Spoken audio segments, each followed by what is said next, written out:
লেনে তারানাথের বাড়িতে আমাদের চিরাচরিত আড্ডা বসেছে। আজ ছিল জন্মাষ্টমীর ছুটি। দুপুরের পরেই কিশোরী সেন আর আমি গল্পের লোভে হানা দিয়েছি তারানাথের বৈঠকখানায়। আমরা আসবার সময় মোড়ের দোকান থেকে কিনে আনা তারানাথের প্রিয় সিগারেট পাসিং শোয়ের প্যাকেটটা বাড়িয়ে দিলাম। এটা না হলে তারানাথের গল্পের মেজাজ আসে না। নানা রকম কথা হতে হতে নিজের ছোটবেলার গল্প বলতে আরম্ভ করলো তারানাথ। সাধারণত সে নিজের পুরনো জীবন সম্বন্ধে কিছু বলতে চায় না, অন্তত সাধারণ পারিবারিক তথ্যগুলো আলোচনা করে না। বেছে বেছে কেবল অদ্ভুত আর অলৌকিক অভিজ্ঞতার গল্প শোনায়। আজ হঠাৎ কিশোরী জিজ্ঞেস করলো, আচ্ছা, আপনি তন্ত্র সাধনার উৎসাহ প্রেরণা পেলেন কোথা থেকে? আপনার পূর্বপুরুষদের মধ্যে কি কেউ তন্ত্র সাধক ছিলেন? আমি বলতে চাইছি যে এর ধারাটা কি পরিবারে আগে থেকে ছিল? সিগারেটের শেষ অংশ ছাইদানি হিসেবে ব্যবহৃত নারকেলের মালায় গুঁজে দিতে দিতে তারানাথ বলল, তা বলতে পারো। একেবারে রক্তাম্বরধারী তান্ত্রিক কেউ না থাকলেও বাপ ঠাকুরদা প্রপিতামহের ভেতর অনেকেরই রীতিমতো সাধক শ্রেণীর মানুষ ছিলেন। এই যেমন আমার আপন ছোট ঠাকুরদা, মানে বাবার ছোট কাকা, তিনি কৈশোরেই গৃহত্যাগী হয়ে চলে গিয়েছিলেন। আপনার ছোট ঠাকুরদা আর কখনো সংসার জীবনে ফিরে আসেননি? না, তবে একবার তাঁর সন্ধান পাওয়া গিয়েছিল। সেও এক বলবার মতো গল্প। আরে বলুন না, আজকের আসর সেইটা দিয়ে শুরু হোক। বেশ বেশ, বলছি। এ কাহিনী আমার বাবার কাছে শোনা। বাবা খুব সুন্দর করে গুছিয়ে গল্প বলতে পারতেন। এ বিষয়ে তার নাম ছিল। আমাদের গাঁয়ের ষোড়শী চাটুর্যের বৈঠকখানায় সন্ধেবেলায় রোজ জমাটি আড্ডা বসত। বাবা ছিলেন সেই আড্ডার প্রধান কথক। যখনকার কথা বলছি সেটা 1915 সাল হবে। আমি বাড়ি ছাড়া বহুকাল। ইউরোপে প্রথম মহাসমর সবে শুরু হয়েছে। শ্রাবণ মাসের শেষ দিক। দিন তিনেক হলো অবিশ্রাম বৃষ্টি হয়ে চলেছে। আকাশে মেঘ থাকায় সন্ধে নেমেছে একটু তাড়াতাড়ি। ষোড়শী চাটুর্যের বৈঠকখানায় সান্ধ্য আড্ডা জমে উঠেছে দারুণ। ষোড়শী চাটুর্যের আড্ডা এ গ্রামে বিখ্যাত। এমন ঢালাও তামাকের ব্যবস্থা আর কারো বাড়িতে নেই। তাছাড়া আড্ডার মধ্যে অন্তত একবার কাঁসার বাটিতে করে সর্ষের তেল দিয়ে জবজবে করে মাখা মুড়ি ছোলা ভাজা আসবেই। সেদিন হচ্ছিল গল্পের রাজা ভূতের গল্প। বাড়ির ভেতর থেকে চাল ভাজা ছোলা ভাজা এসে গিয়েছে। হুঁকো ঘুরছে হাতে হাতে। ঘরের কড়িকাঠ থেকে লোহার বাঁকানো হুকে ঝুলছে হিংসের ডবল পলতের বাতি। সজল বাতাসে সেটা সামান্য দুলছে, ফলে আড্ডাধারীদের ছায়া দুলছে বৈঠকখানার দেয়ালে। আলো ছায়ার মায়ায় জমে উঠেছে অপ্রাকৃত গল্পের আসর। আমার বাবা বললেন, আরে দূর, তোমরা বেশিরভাগই শোনা কথা বলছো, নিজেরা কিছুই দেখেনি। ওসব গল্পের মূল্য কি? নিবারণ ভাদুড়ি হুঁকোটা রাম গাঙ্গুলির হাতে ধরিয়ে দিয়ে বললেন, আদিনা, তুমি বড় বড় কথা বলছো। নিজে কি দেখেছো বলো তো? হে, আমরা একটু শুনি। কেবল বড় বড় কথা বলেই তো আর বাজার গরম হবে না, কি তাই তো? ষোড়শী চাটুর্যে বললেন, সেই ভালো। চক্রবর্তী মশাই এতক্ষণ চুপ করে শুনে যাচ্ছিলেন, এবার ওর গল্পই হোক। গল্প নয়, গল্প নয়, সত্য কাহিনী। বেশ তো, তাই হোক। পাতিরাম মজুমদার একটু ভালো মানুষ, ভীতু ধরনের লোক। আড্ডায় অনেকক্ষণ ধরে ভূতের গল্প তার পছন্দ হচ্ছিল না। এবার তিনি একটু সন্ত্রস্ত হয়ে বললেন, আজ এই পর্যন্ত থাকলেই ভালো। দেখছো তো আকাশের গতি, আর বেশি জোরে নামলে আর বাড়ি ফেরা মুশকিল হয়ে পড়বে। শুনছো মেঘের ডাক? আরে বসো, আমার চাকর তোমাকে বাড়ি পৌঁছে দেবে কোন। পাতিরাম হতোদ্যম হয়ে বসে পড়লেন। আদিনাথ কাহিনী শুরু করলেন। যে সময়ের কথা বলছি তখন আমার বয়স 12-13 হবে। শীতকাল। দোলাই গায়ে দিয়ে বাইরের দালানে বাবার কাছে বসে পড়াশোনা করছি। বাবা বসে হিসেবের খাতাপত্র দেখছেন।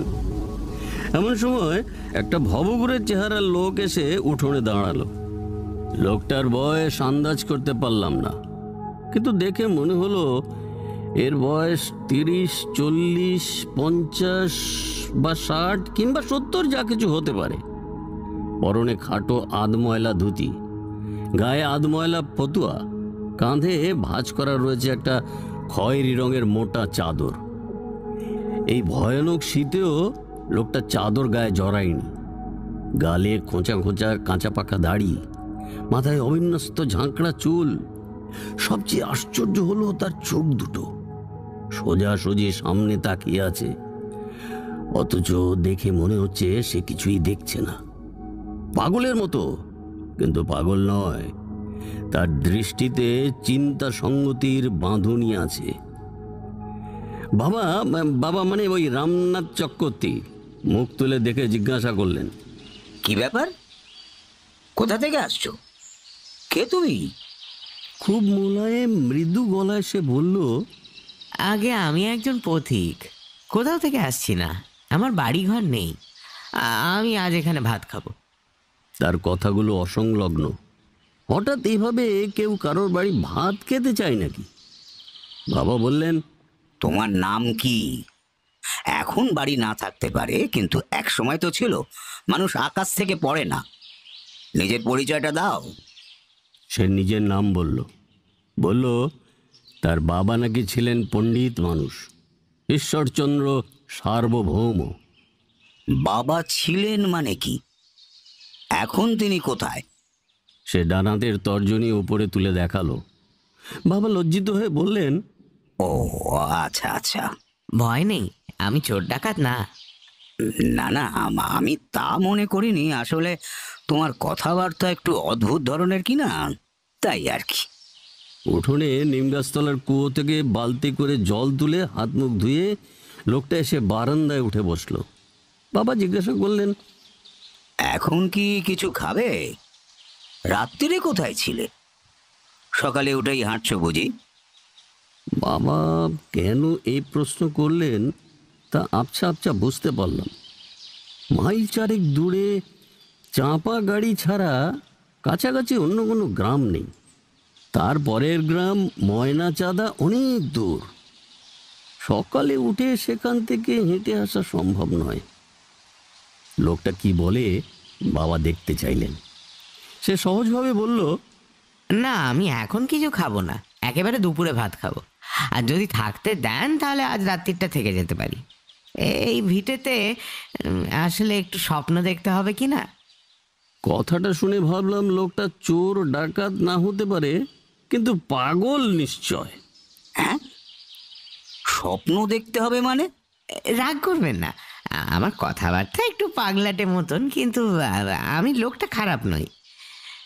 আচ্ছা, আপনাদের এই বাড়ির দক্ষিণ দিকের ভিত সামান্য নিচু, তা জানেন? সমস্ত বাড়িটা একটু কাত হয়ে আছে, উত্তরে উঠে দক্ষিণে ঝুঁকে। আর আপনাদের বাড়িতে শালিক বসে না, খেয়াল করেছেন কখনো? আপনি তো এ বাড়ির কর্তা, আপনার অনামিকা কিন্তু মধ্যমার চেয়ে বড়। এ বাড়ির প্রত্যেক বড় ছেলেরই তাই। কি ঠিক বলছি তো? আমি অবাক হয়ে গেলাম। সত্যিই তো তাই। আমার মাঝের আঙুলের চেয়ে পরের আঙুলটা বড়। মেজ কাকার ছোট কাকার বড় ছেলেরও তাই। এই লোকটার পক্ষে সে কথা এত তাড়াতাড়ি কি করে জানা সম্ভব? তাতে কি? সেই জন্যই আমি এই বাড়িতে একটা রাত ঘুমিয়ে স্বপ্ন দেখতে চাই। এটাই আমার কাজ। পথে পথে ঘুরে বেড়াই, মন্দিরের চাতালে, গাছতলায় বা কোনো গেরস্থের বাড়িতে আশ্রয় নিই। সব জায়গাতে কিন্তু স্বপ্ন দেখা যায় না, ওর একটা নিয়ম আর লক্ষণ আছে। সে বুঝিয়ে বলা যায় না, কিন্তু আমি ঠিক টের পাই। কাল সকালে আমি আরো অনেক কথা বলতে পারবো। বাবা কিছুক্ষণ তার দিকে তাকিয়ে বললেন, তুমি তাহলে আজ রাত্রিরে এখানে থাকতে চাইছো? বারে, নইলে স্বপ্ন দেখবো কি করে? জেগে কি স্বপ্ন দেখা যায়? বাবা আর কিছু মুখে বললেন না। মুখ নামিয়ে আবার হিসেবের খাতায় মন দিলেন। লোকটা দুই হাতে হাঁটু বেড় দিয়ে তার উপরে থুতনি রেখে বসে রইল। অনেকক্ষণ পরে বারান্দা থেকে নেমে নিম গাছের গোড়ায় পড়ে থাকা একটা লম্বা কঞ্চি তুলে সেটা দিয়ে পুরো উঠোনটা মেপে ফেলল। 1, 2 3 4। তারপরে নিজের মনেই বিড়বিড় করে বলতে লাগলো, 38। 38 কেন? বাকি 4 কোথায় গেল? বাকি 4 না, তা কেমন করে হবে? আমরা অবাক হয়ে তাকিয়ে আছি। বাবার মুখ খাতার দিকে নামানো, কিন্তু চোখ দিয়ে তিনি লোকটার কাণ্ড দেখছেন। কিসের 38? আরো 4 বেশি হলেই বা কি ক্ষতি হতো? উঠোন মাপা হয়ে গেলে কঞ্চিটা লোকটা আবার যত্ন করে নিম গাছের তলায় রেখে এলো। দুপুরে খেতে বসে লোকটা ভাত খেলো খুব কম। পাড়া গাঁয়ে একটা বাচ্চা ছিল তার থেকে বেশি খেয়ে থাকে। বাবা খেতে খেতে একবার বললেন, আর ভাত নেবে না? মাছের লেজা দেবে একটা? না, বেশি খেলে স্বপ্ন দেখা যায় না, খালি পেট মোটা হয়। খাওয়া হয়ে গেলে গুরুজনেরা বিশ্রাম করতে গেলেন। লোকটা উঠোনে নেমে মনোযোগ দিয়ে নিম পাতা কুড়োতে লাগলো। তার কাজ করার ভঙ্গিটাও খুব সুন্দর। একটি একটি করে হলুদ ঝরা পাতা তুলে ফুঁ দিয়ে ধুলো ঝেড়ে সে হাতের মুঠোয় গুছিয়ে রাখছে। অনেক পাতা জড়ো হয়ে গেলে সে বারান্দায় উঠে এসে সেগুলোকে আলপনার মতো করে সাজাতে লাগলো। আমরা ছেলেপুরেরা তার কাছে দাঁড়িয়ে তার কাজ দেখছি। একটু একটু করে বারান্দার উপর নিম পাতা দিয়ে তৈরি সুন্দর একটা আলপনা ফুটে উঠল। সে মাথা একদিকে কাত করে নিজের শিল্পকর্ম দেখতে লাগলো। আমি জিজ্ঞেস করলাম, এটা কি হলো? বলো তো, এটা কি হলো? এটা তো আলপনা, কিন্তু এ দিয়ে কি হয়? সরাসরি সে কথার উত্তর না দিয়ে লোকটা বলল, আচ্ছা, এটা দেখে তোমার মনে কি ভাব জাগছে আমায় বলো। ভালো লাগছে, দেখতে সুন্দর বলে আনন্দ হচ্ছে। বাহ, তাহলে তো তুমি আসল জিনিসটাই বুঝে গেছো। এটা দিয়ে কিছু হয় না, ভালো লাগে তাই বানালাম। আমার খুব পছন্দ হয়ে গেল তাকে। তার কথার অর্থ সবটা বুঝতে না পারলেও বক্তব্যের সৌন্দর্য এবং গভীরতা আমাকে স্পর্শ করল। রাত্রিরে সে কিছু খেলো না, বলল, স্বপ্ন দেখার দিন রাত্রিরে মুখ এটো করতে নেই। বাবা বৈঠকখানার ভেতরে মশারি টাঙিয়ে বিছানা করে দিয়েছিলেন, কিন্তু সে শুলো উঠোনের পাশে বারান্দায়। আমি রাত্রিরে শুতাম মায়ের কাছে। ভেতর বাড়ির সেই শোবার ঘরের জানলা দিয়ে নাথ মন্দিরের ওপাশের বারান্দা বেশ কিছুটা দেখা যায়। অনেক রাত্রে ঘুম ভেঙে একবার তাকিয়ে দেখি নাট মন্দিরের ওধারটা যেন খুব হালকা নীল একটা আলোয় উদ্ভাসিত হয়ে রয়েছে। আমার চোখে তখন গভীর ঘুম লেগে আছে। খাটের ওদিকে ঘুমন্ত মায়ের গভীর নিঃশ্বাসের শব্দ শুনতে পাচ্ছি। ঝিমঝিম করছে দুপুর রাত। সেই আবছা চেতনার মধ্যেও অবাক হলাম কিসের আলো ওখানে। ওদিকে তো বারান্দায় সেই অতিথি শুয়ে আছে। এইসব ভাবতে ভাবতে কখন যে ঘুমিয়ে পড়েছি জানি না। সকালবেলায় নাট মন্দিরে আসর বসলো ওই স্বপ্ন কাহিনী শোনার। মোটা মোটা থামের আড়ালে মা কাকিমারাও এসে দাঁড়িয়েছেন। স্বপ্ন দেখেছো তাহলে কাল রাত্রিরে? আগে হ্যাঁ, আমি জানতাম দেখতে পাবো। কি দেখলে? কর্তামশাই, প্রথমে একটা ভালো খবর বলি। আপনার এক ভাই ছোটবেলাতে বাড়ি থেকে পালিয়ে গিয়েছিল, ঠিক কিনা? হ্যাঁ, আমার সবচেয়ে ছোট ভাই 14 বছর বয়সে বাড়ি ছেড়ে চলে যায়। কিন্তু তুমি কিভাবে? স্বপ্নে দেখেছি। শুনুন, আপনার সেই ভাই জীবিত আছে। সে কি? কোথায় সে? বেঁচে থাকলে বাড়ি ফিরে আসছে না কেন? উনি এখন সন্ন্যাসী। উত্তর ভারতে কোথাও আছেন, জায়গাটা ভালো করে ধরতে পারলাম না। তবে উনি যে আর বাড়ি ফিরবেন না সেটা বুঝতে পারলাম। কেদারনাথ নাম ছিল না? ঠিক, কেদারই ছিল তার নাম। বাড়ির মেয়েরা থামের আড়াল থেকে বেরিয়ে এসছেন। আমি লোকটির দিকে তাকিয়ে আছি। সত্যিই তো, আমাদের ছোট কাকা 15 বছর বয়স পূর্ণ হতে যখন আর কয়েকটা দিন বাকি, তখন এক বস্ত্রে বাড়ি ছেড়ে চলে যান। তাকে আমরা কখনো দেখিনি। ছোট কাকার গৃহত্যাগের গল্প আমরা শৈশব থেকে শুনে আসছি। এর মধ্যে ঠাকুমাকে ধরে নিয়ে এসেছেন মেজ কাকিমা। রাম রাম রাম কই? অরাম, কে এসেছে? কি বলছে এরা? কি মা, এই যে আমি এখানে, কিন্তু তুমি কেন এখানে? মেজ বৌমা কি বলছে রাম? ছোটকুর খবর নাকি পাওয়া গেছে? মানে এই যে এই লোকটি বলছে ও কাল থেকে আমাদের বাড়ির অতিথি। ও নাকি স্বপ্ন দেখেছে ছোটকু বেঁচে আছে, ভালো আছে। তুমি দাঁড়িয়ে কাঁপছো কেন? বসো বসো এখানে। তুমি তুমি কি বাবা? মা, আমিও আপনার একটা ছেলে।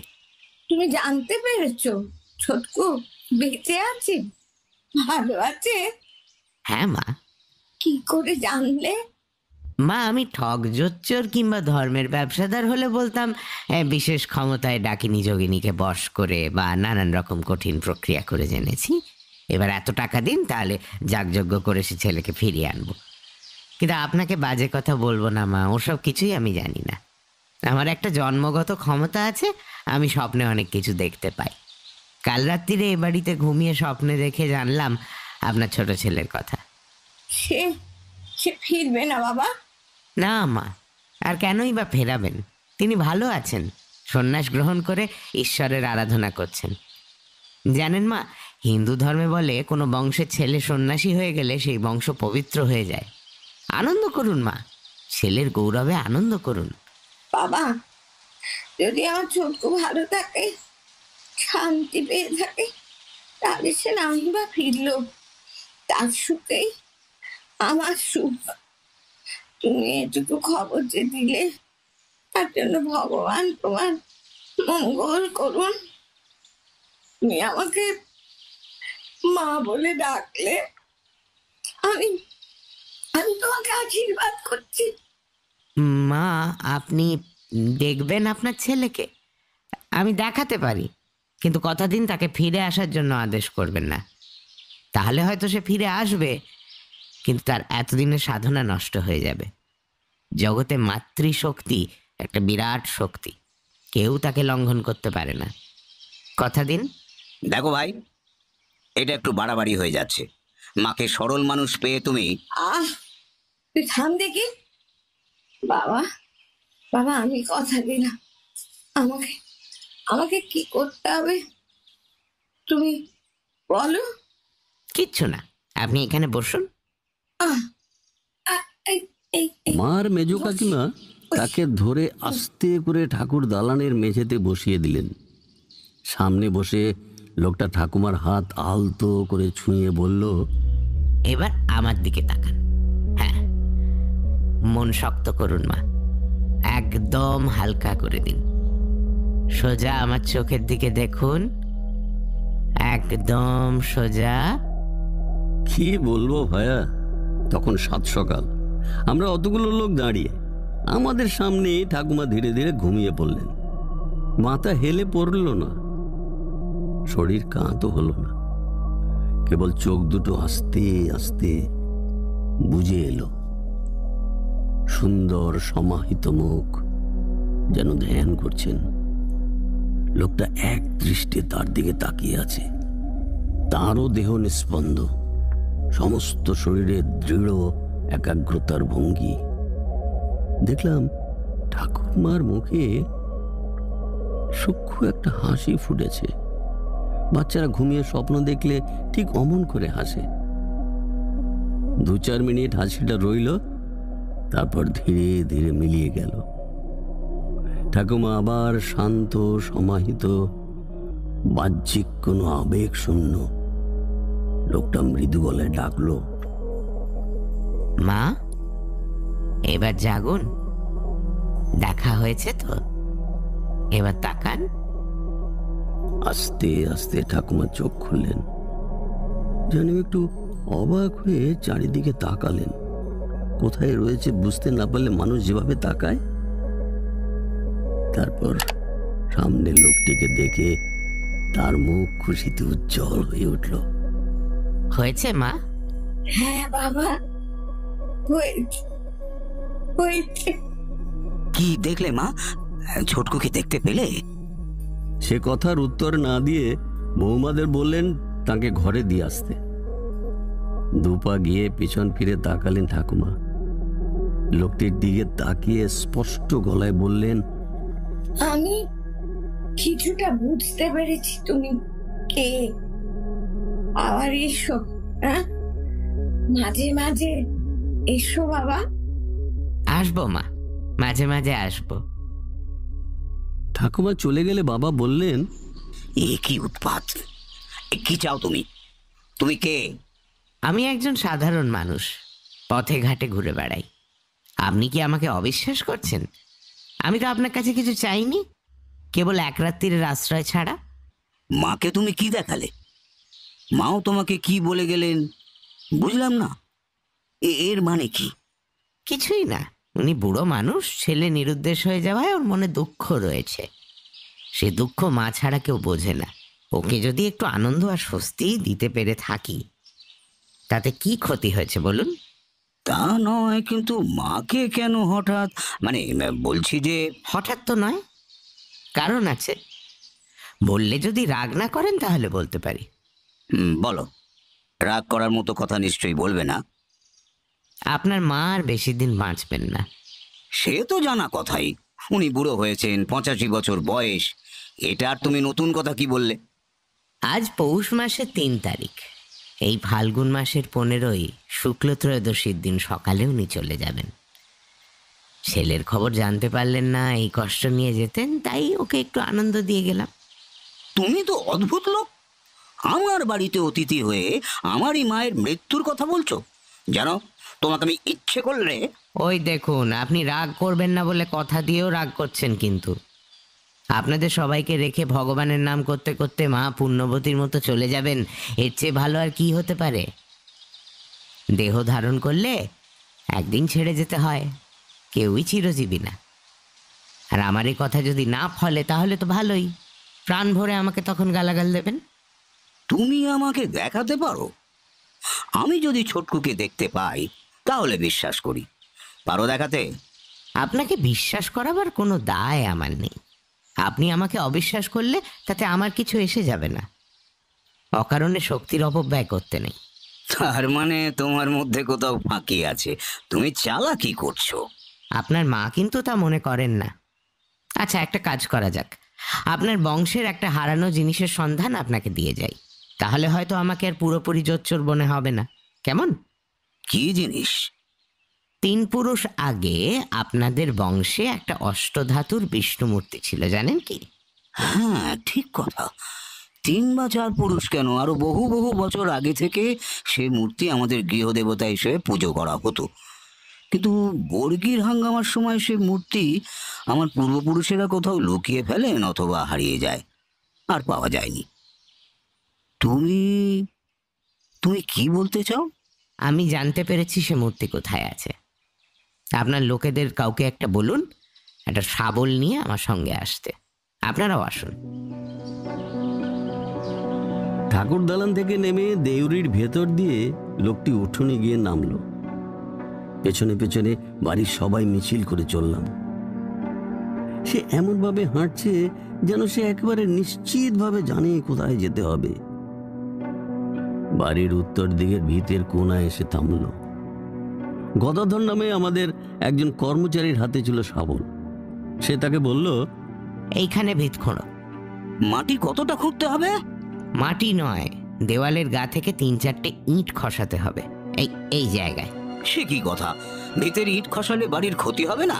কিচ্ছু হবে না, কয়েকটা ইট মাত্র। কালী রাজমিস্ত্রিকে ডেকে গাঁথিয়ে নেবেন। কিন্তু এখানটাতেই খুঁড়তে হবে কেন? কারণ এ বাড়ি উত্তরে উঁচু, আর এইখানে উত্তরের ভিতের শেষ। এখানে শ্রী বিষ্ণু রয়েছেন বলে এদিকটা সময়ের সঙ্গে সঙ্গে মাটিতে বসে যায়নি। জানেন তো যে জমির ওপর বাড়ি তৈরি তার রকম অনুযায়ী 50, 100 কি 150 বছরের ভিত সামান্য কিছুটা বসে যায়। আপনাদের বাড়িতেও তাই হয়েছে, কেবল বিষ্ণুর অধিষ্ঠানের জন্য উত্তর দিক সামান্য উঁচু। তাছাড়া তখন মাপলাম, 42 হাত হলো না তো, সদর দরজা থেকে 38 হাত মাত্র। তাই এখানেই নিশ্চয়ই থাকবে, না হলে আরো 4 হাত ওদিকে হতো। তুমি কি মাঝে মাঝে বলো, তার কোনো মানে হয় না। কিসের 4 হাত কম? ও একটা হিসেব, আপনাকে বোঝাতে পারবো না। নিন, শুরু করতে বলুন। ভিতে প্রথমে শাবলের ঘা পড়তেই আমরা সবাই ঘন হয়ে ভিড় করে গদাধরকে ঘিরে দাঁড়ালাম। গদাধর আলতো করে গাঁথুনির জোর আলগা করছে, আর আমরা রুদ্ধ নিঃশ্বাসে অপেক্ষা করে আছি।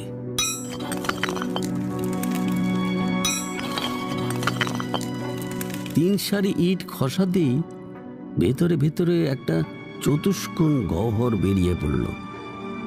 শাবল রেখে তার মধ্যে হাত গুলিয়ে গদাধর বের করে আনলো অপূর্ব সুন্দর গঠনের এক দেবমূর্তি। এতদিন অবহেলায় পড়ে থেকেও তার ঔজ্জ্বল্য নষ্ট হয়নি। প্রায় 1 হাত লম্বা বিগ্রহ, মাথায় ছত্র, মুখে হাসি।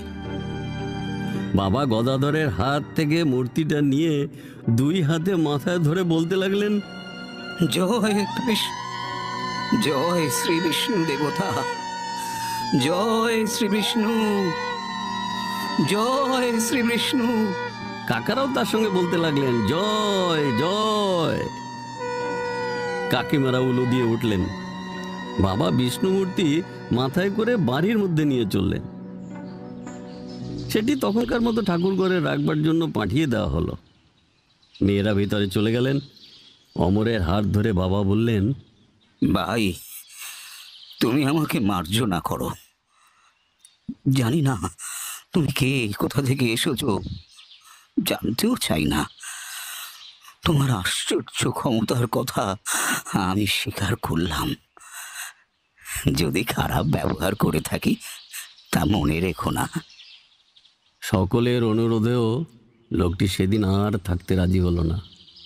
বাবা শেষে বললেন, তাহলে কি এই ধরে নেব যে তুমি আমাকে মার্জনা করলে না? ছি, ও কথা বলবেন না। আমি এইরকমই ভবঘুরে ধরনের, এক জায়গায় 2 দিন থাকতে ভালো লাগে না। তবে একটা কথা বলে যাই, আপনাদের বংশ খুব পবিত্র এবং ঈশ্বরের আশীর্বাদ পুত বংশ।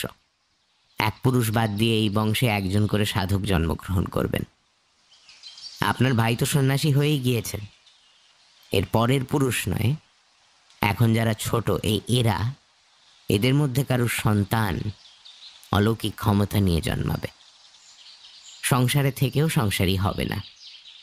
আপনি তার জন্ম বৃদ্ধ বয়সে দেখে যেতে পারবেন। কি করে বুঝবো সে কে? তার জন্মের সময় আকাশে এক আশ্চর্য নীল উল্কাপাত হবে।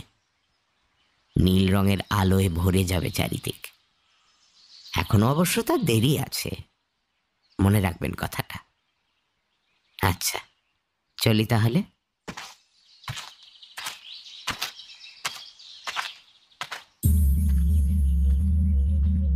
উঠোন পেরিয়ে সদর দরজা পেরিয়ে সে চলে গেল। সঙ্গে সে একটা রহস্যের পরিবেশ নিয়ে এসেছিল। সে চলে যাওয়ার পরও সেটা কিন্তু থেকে গেল। 15ই ফাল্গুন সকাল থেকে বাড়ির সবাই ঠাকুমার দিকে সতর্ক নজর রেখে বসে রইল। তার ভবিষ্যৎবাণী তাকে কেউ জানায়নি। তিনি ঘুম থেকে উঠে স্নান সেরে বাগানে ঘুরে ঘুরে ঠাকুর পুজোর জন্য ফুল তুললেন। তারপরে পুজোয় বসলেন। পুজো হয়ে গেলে অপুর হয়ে গৃহদেবতাকে প্রণাম করলেন এবং আর উঠলেন না। প্রণামরত অবস্থায় তার মৃত্যু হল।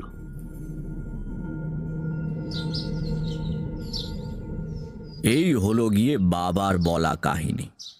এই লম্বা কাহিনী একটানা বলে বাবা একটু থামলেন।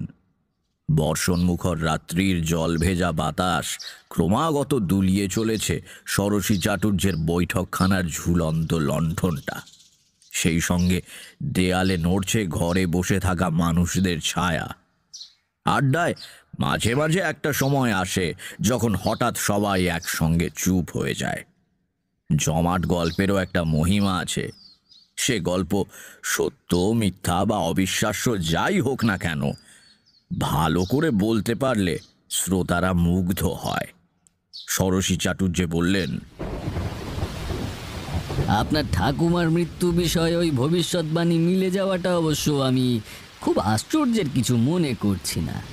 কথাটা হয়তো বাড়ির কেউ মুখ ফসকে বলে ফেলে থাকবে, তাতেই আপনার ঠাকুমা মনের দিক দিয়ে 15ই ফাল্গুন তারিখের প্রসঙ্গে দুর্বল হয়ে পড়েছিলেন, মানসিক উত্তেজনা সামলাতে পারেননি, এমন হয় আমি শুনেছি। কিন্তু হারিয়ে যাওয়া বিষ্ণুমূর্তি ফিরে পাওয়াটা ব্যাখ্যা করা কঠিন। তাছাড়া সব কিছুরই যে ব্যাখ্যা থাকতেই হবে তার কি মানে আছে? কিছু কিছু আপ ছাড়াল থাক না, তাতে জীবন সরল হয়ে ওঠে। উঠবার আগে আমার কাহিনীর শেষটা বলি। দুটো কথা মাত্র। যে ছেলেটি বিষ্ণুমূর্তি খুঁজে দিয়ে গিয়েছিল তার তৃতীয় ভবিষ্যৎবাণীটাও যে সত্যি, সেটা আমরা বুঝতে পেরেছিলাম অনেক পরে। সে বলেছিল আমাদের বংশে একজন অদ্ভুত চরিত্রের উদাসীন সাধকের জন্ম হবে। সংসারী হয়েও সে বৈষয়িক হবে না। কবে, কোথায়, কার ঘরে তার জন্ম হবে সেটাই কেবল সে বলেনি। শুধু বলেছিল এই শিশুর জন্মের মুহূর্তে আশ্চর্য এক নীল উল্কাপাত হবে আকাশে। তা দেখলে আমরা বুঝতে পারব। বহুদিন পরে, তখন ছোটবেলার এ কাহিনী প্রায় ভুলেই গেছি। আমার তৃতীয় ছেলের জন্মের সময় আকাশের এক প্রান্ত থেকে অন্য প্রান্ত পর্যন্ত বিশাল নীল রঙের আলো চড়ানো উল্কা ছুটে গেল। দাই আতুর ঘর থেকে উঠোন পেরিয়ে গরম জল আনতে যাচ্ছিল ভেতর বাড়িতে। তার চিৎকারে সকলে উঠোনে বেরিয়ে এসে দৃশ্যটা দেখলাম। সচরাচর অতক্ষণ ধরে উল্কা জ্বলতে জ্বলতে অতটা আকাশ পার হয় না। সেই আলো মিলিয়ে যাওয়ার সঙ্গে সঙ্গে আমার ছেলের জন্ম।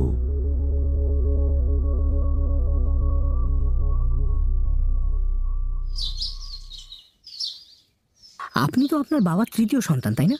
তার মানে আপনার জন্মের সময় ওই নীল উল্কা দেখা গেছিল? তেমনটাই তো শুনেছি।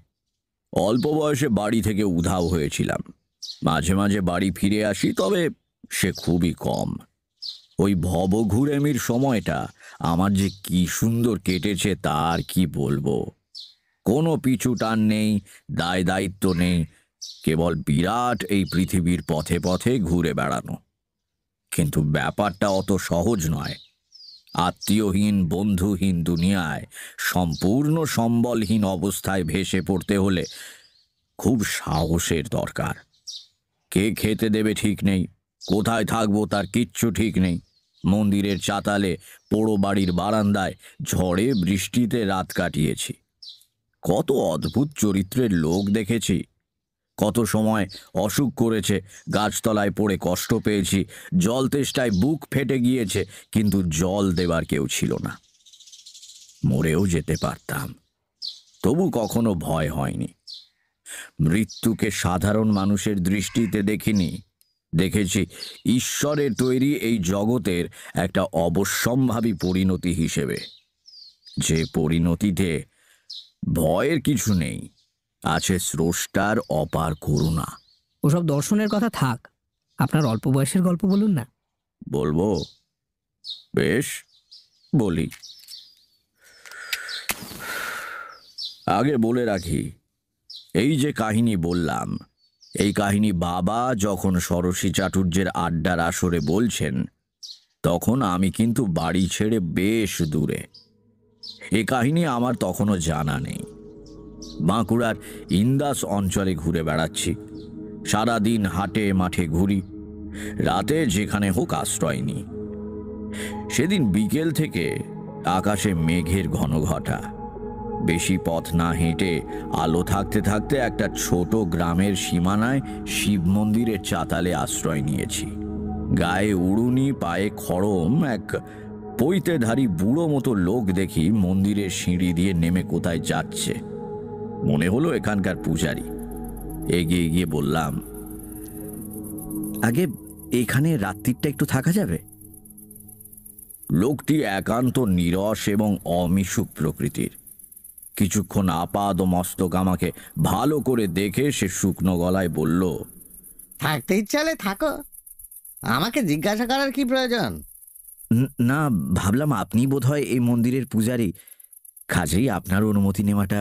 কিচ্ছু দরকার নেই। আমি এখানকার পুরোহিত বটে, কিন্তু নাট মন্দিরে যে কোনো যাত্রী আশ্রয় নিতে পারে। তবে হ্যাঁ, এখানে অতিথিশালা নেই, খাবার দেওয়ার ব্যবস্থাও নেই। থাকার মধ্যে ওই নাট মন্দির, থাকতে চাইলে থাকো। সে তো তারপর চলে গেল। আমার পথ হাঁটার সম্বল বলতে একটা ঝোলা, তার মধ্যে একখানা ঘটি, গায়ের চাদর, একখানা রুদ্র ডামরের পুঁথি, কয়েকটা বাবলা ডালের দাঁতন কাঠি আর 1 টাকা 12 আনা পয়সা। এর বেশি কিছু প্রয়োজনও বোধ করিনি কখনো। পঞ্চমুণ্ডির আসনে বসা এক হিন্দিভাষী সাধু শিক্ষা দিয়েছিলেন আগামীকালের জন্য কোনো সঞ্চয় না করতে। তার উপদেশ মনের মধ্যে গেঁথে গিয়েছিল। আজ পর্যন্ত সেই অভ্যেস বজায় রেখেছি। এদিকে ক্রমেই আকাশ মেঘে অন্ধকার হয়ে আসছে। ঝোলা সহ নাট মন্দিরের ওপর উঠে একখানা থামের গোড়ায় গুছিয়ে বসলাম। থামে হেলান দিয়ে পা ছড়িয়ে আরাম করে বসলাম। হঠাৎ নাট মন্দিরের চাতালে কিছু দূরে কি একটা নড়ল বলে মনে হলো। সন্ধে ঘনিয়ে আসছে, পরিষ্কার কিছু দেখা যায় না, কিন্তু কোনো কিছু নড়লে আবছা আন্দাজ করা যায় বটে। ভালো করে তাকিয়ে দেখি কেউ একজন শুয়ে আছে সেখানে। শোয়া অবস্থায় পাশ ফেরায় নড়াচড়াটা চোখে পড়েছে। হেঁকে বললাম, কে কে ওখানে? আমি। আমি কে? পৃথিবীতে সবাই তো আমি। যাত্রী? সংসারে সবাই যাত্রী, সবাই কোথাও না কোথাও চলেছে। ভাবলাম, বাপ রে, এই যে গুরু মশাইয়ের মতো কথা বলে, তবে তার কণ্ঠস্বর মৃদু, ভদ্র ও মার্জিত। পথ চলতি লোকের কথা বলার ভঙ্গি সাধারণত এমন মার্জিত হয় না। একটু কৌতূহল হওয়ায় বললাম, এসো, এদিকে এসে বসো। লোকটি উঠে এলো আমার সামনে। আলো নেই, তাকে পরিষ্কার দেখতে পেলাম না, কিন্তু মনে হলো তার বয়স বছর 40 কি 45 হবে। এ বয়সের কোনো লোককে তুমি বলাটা আমার উচিত নয়। লোকটির পরনে খাটো ধুতি আর হাফ হাতা শার্ট, সাধারণ দরিদ্র পথিক, কিন্তু তার আচরণে এমন কিছু বৈশিষ্ট্য আছে যা সমীহ আদায় করে। বললাম, কিছু মনে করবেন না, অন্ধকারে ভালো দেখতে পাইনি, তুমি বলে ফেলেছি। তাতে কি হয়েছে? জগতে সকলেই সকলের বন্ধু, বন্ধুকে তুমি বলা যায়।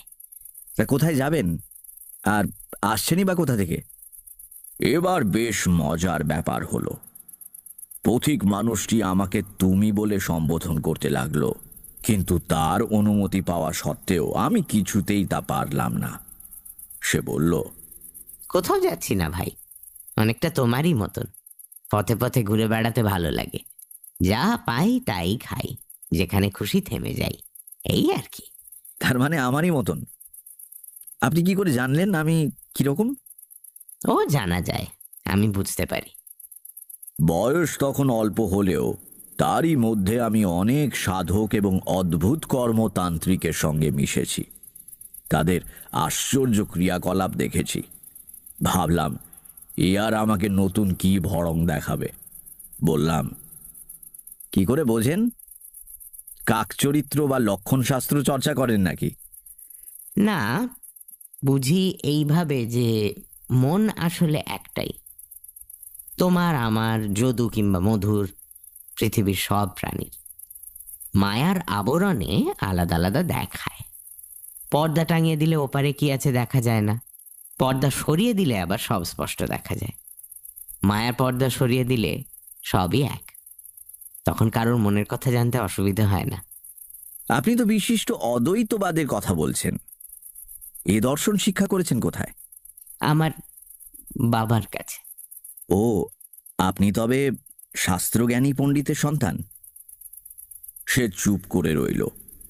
ভাবলাম কোনো কারণে সে হয়তো নিজের পরিবারের কথা আলোচনা করতে চায় না। এক্ষেত্রে কথা না বাড়ানোই ভদ্রতা সঙ্গত হবে। ঠিক এই সময় ঠান্ডা হাওয়ার একটা ঝাপটা দিয়ে ঝড় এসে পড়ল।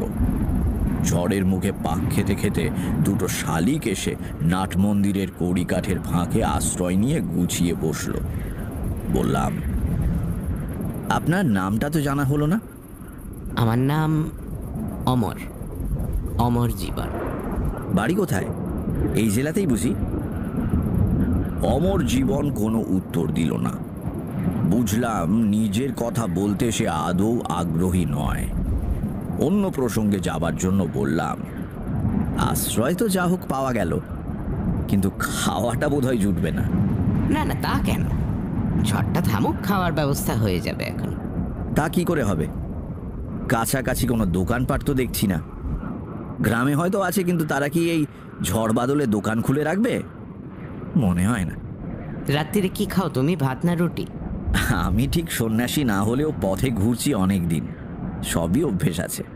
বেশ বেশ ভালো, খাবার এসে যাবে।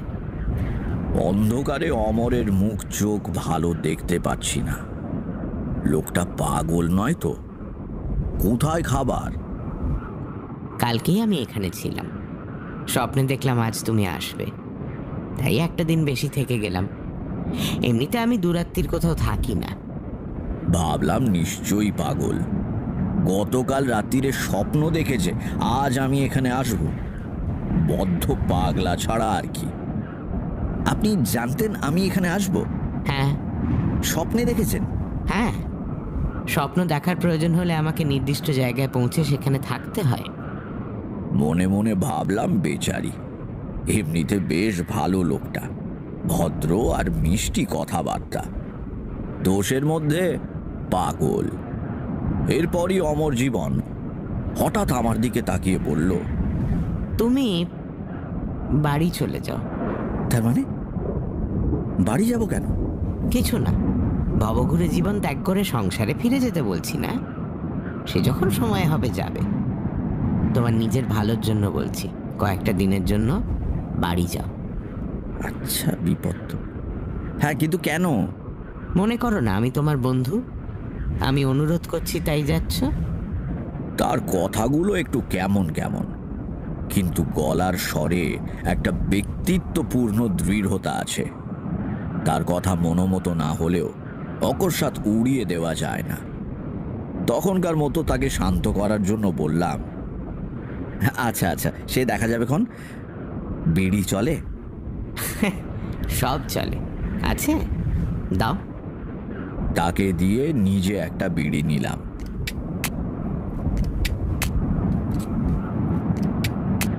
বাতাসের দাপটে 4-5টা কাঠি নষ্ট করেও ধরাতে পারছিলাম না।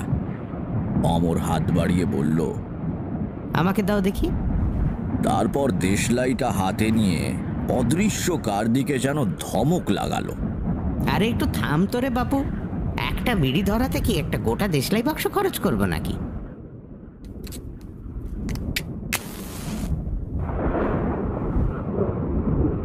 কাকতালীয় কিনা জানি না, হাওয়ার ঝাপটা সামান্য কয়েক মুহূর্তের জন্য কমে গেল।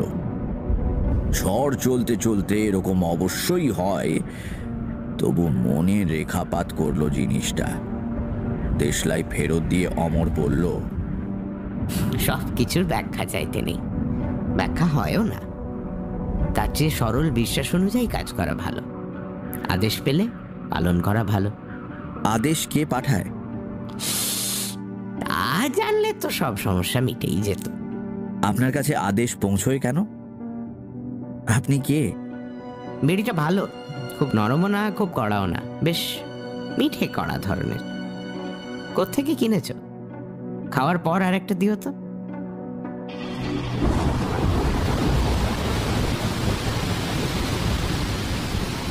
ঝড় থেমে গিয়ে বৃষ্টি নামলো। চলল বেশ কিছুক্ষণ।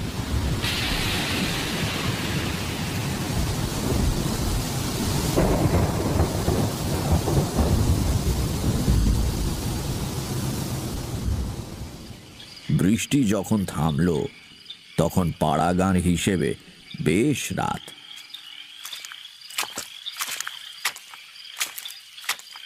দেখি পথে জমা জলে ছপ ছপ করে কি একজন হেঁটে এসে নাট মন্দিরে উঠল। সামনে ঝুঁকে অন্ধকারে ঠাহর করার চেষ্টা করে ডাকলো, ঠাকুর মশাই, ও ঠাকুর মশাই। এই যে আমি এখানে, দাও। কাছে আসার পর দেখলাম লোকটির হাতে একটা বড় শালপাতার ঠোঙা। সে ঠোঙাটা অমরের দিকে দিতে দিতে আমাকে দেখে বলল, আর এক মূর্তি এসে দেখছি, তা হয়ে যাবে এখন দুজনে। দাঁড়াও, খাবার জল দিয়ে যাই। নতুন লোক জল আনতে গেলে পুকুর ঘাটে আচার খাবে। মন্দিরের চাতালে রাখা একটা মাটির কলসি নিয়ে লোকটি অন্ধকারে কোথায় চলে গেল। অমর বলল, মন্দিরের পেছনেই একটা পুকুর আছে, সেখানে গেল জল আনতে। ভালো পরিষ্কার জল। খাবার ব্যবস্থা হয়ে যাবে বলেছিলাম, তো খাবার তো এসে গেল। এর ভেতর কিন্তু অলৌকিক কিছু নেই। এই লোকটির একটি ময়রার দোকান আছে গ্রামে। গতকালও আমাকে খাবার দিয়ে গিয়েছিল। অতিথি সেবা করতে ভালোবাসে। পয়সা দিতে চেয়েছিলাম, নেয়নি। আজকের খাবারও দিতে বলা ছিল। যা খাবার দেয় তা আমি একা খেতে পারি না। আজও দুজনের হয়ে যাবে এখন। দেখি কি দিয়েছে। শালপাতার ঠোঙা খুলে দেখা গেল ভেতরে গোটা 15 বড় মাপের পুরি, আলুর তরকারি আর অনেকখানি মোহনভোগ। দেশি ঘি দিয়ে তৈরি। দারুণ গন্ধ বেরুচ্ছে। তখনও গাঁয়ের দিকে খাবারে ভেজাল দেওয়ার কথা কেউ ভাবতে পারত না।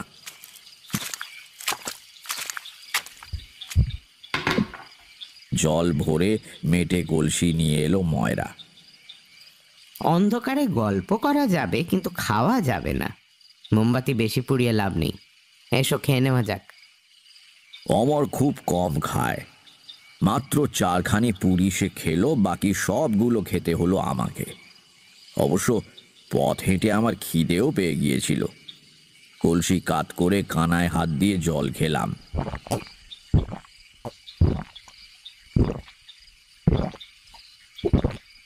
তারপর মোমবাতি নিভিয়ে দিয়ে অমর বলল, এসো এইবার গল্প করি।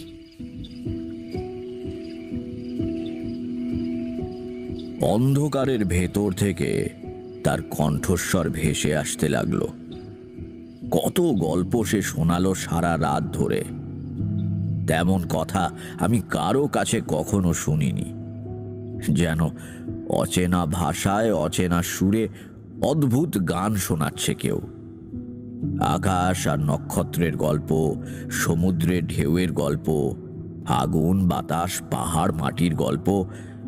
সে আমি ভাষা দিয়ে তোমাদের ঠিক বোঝাতে পারবো না। সেই রাতের কথা আমার সারা জীবন মনে থাকবে। কথা বলতে বলতেই অমর জীবন হঠাৎ বলল, তোমার ছোট ঠাকুরদা গৃহত্যাগ করে চলে গিয়েছিলেন না? হ্যাঁ, কিন্তু সে তো... উনি এখনো বেঁচে আছেন। কিন্তু আপনি কি করে... না, আর কথা নয়। রাত বোধহয় 3টে পেরিয়ে গেছে। এবার তুমি ঘুমো। বাড়ি চলে যেও কিন্তু কালকেই। তোমার ভালোর জন্যই বলছি। আমার চোখে ঘুম জড়িয়ে এসেছে। বললাম, আপনিও চলুন না আমার সঙ্গে। যাবেন? না, এবার না, এবার থাক। তবে তোমার সঙ্গে আবার দেখা হবে আমার। আমার কানে যেন কে নিদুলির মন্ত্র পড়ে দিয়েছে। আর তাকাতেই পারছি না। ঘুম ঘুম। যখন ঘুম ভাঙল তখন রোদ্দুর উঠে গিয়েছে। গতকাল রাত্রিরের মেঘ বৃষ্টির চিহ্ন নেই কোথাও। ঝকঝক করছে দিনের আলো। পাশে কিন্তু অমর জীবন নেই। তার ঝোলাঝুলি সহ কখন সে চলে গিয়েছে কে জানে।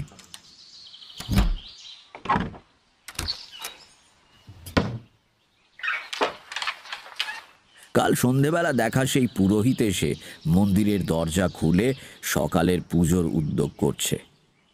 আমার দিকে আড়ে আড়ে তাকালো কবার। জিজ্ঞেস করলাম, আচ্ছা, এখানে যে আরেকজন পশু থেকে ছিলেন, তিনি কি চলে গিয়েছেন? কে ছিলেন? একজন যাত্রী। আমার আগে থেকেই তো ছিলেন।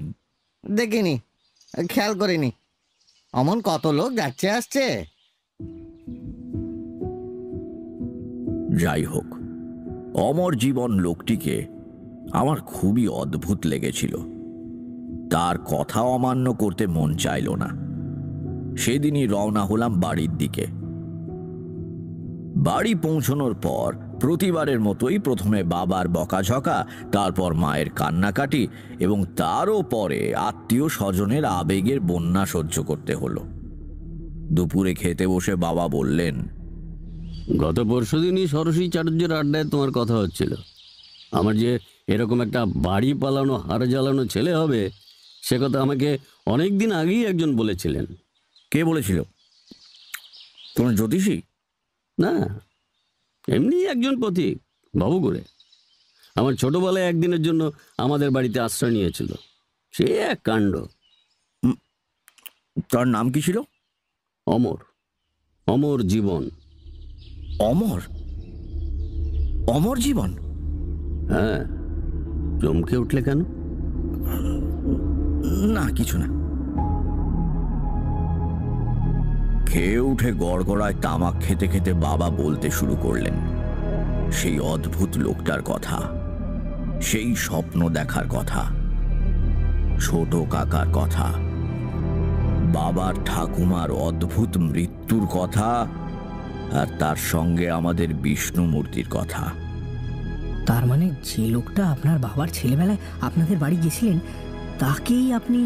হ্যাঁ, আর এই ব্যাপারটার সবচেয়ে বিচিত্র দিক কোনটা জানো? যে লোককে 40 বছর আগে বাবা 45 বছরের দেখেছিলেন, তাকে এতকাল পরে আমিও সেই বয়সে দেখলাম কি করে। কি বলছো কি তারানাথ? এও কি সম্ভব নাকি? হ্যাঁ কিশোরী, মানে লোকটার বয়স বাড়ে তুমি বুঝতে পারছো? তাহলে না না, 40-45 খরচা করে। হ্যাঁ বলো তো লোকটা কি? তবে সে কে, সে কি, সে কেন আমি জানি না। তবে বাড়ি ফেরার পরদিন বুঝলাম কেন অমর জীবন বাড়ি চলে আসতে বলেছিল। পরদিন থেকে আমার এলো প্রবল জ্বর। প্রায় 1.5 মাস ভুগে সেরে উঠলাম। পথে থাকলে প্রাণ সংশয় হতো, সন্দেহ নেই। সে যাত্রায় অমর জীবন আমাকে প্রাণে বাঁচিয়ে দিল।